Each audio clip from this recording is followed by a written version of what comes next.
இந்த காட்சியை பாருங்க. எனக்கு 50,000 கொடு அப்படின்னு எங்கள் பெரிய பையன் கேட்டான், சின்னவனும் கேட்டான். என்கிட்ட ஏதுப்பா இவ்வளோ நாளாக இருந்ததெல்லாம் கொடுத்தேன், இனிமேல் இல்லைப்பா அப்படின்னா நீ இங்கே வீட்டில் இருக்காத. கால் ஆக்சிடெண்ட் ஆகி அவங்க கங்காவுக்கு கூட்டிகிட்டு போய் கால் ஒரு மாதிரியா பண்ணி விட்டாங்க. மறுபடியும் இங்கே வந்து கொண்டு வந்து போட்டு போய் 2 மாதம் ஆச்சு. அந்த 2 பேருக்கு சண்டை விட்டுன்னு கொண்டு விட்டுட்டு போயிட்டாங்க. இந்த குடும்பத்தில் இருக்கிற பிரச்சனையினால தான் இங்கே வந்தேன் நான்.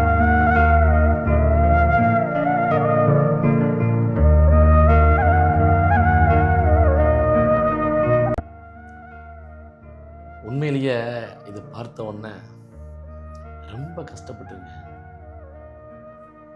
ஒவ்வொரு மனிதர்களும் எப்படி வாழ்ந்துக்கிட்டு இருக்காங்க.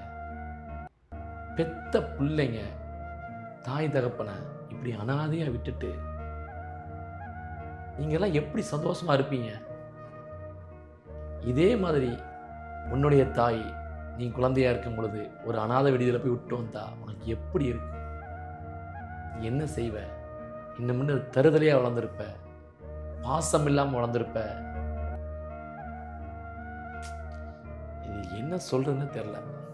மனசுக்கு ரொம்ப கஷ்டமா இருக்கு. இதுக்கு நீங்க என்ன சொல்றீங்கன்னு சொல்லிட்டு கீழே கருத்து சொல்லிட்டு போங்க.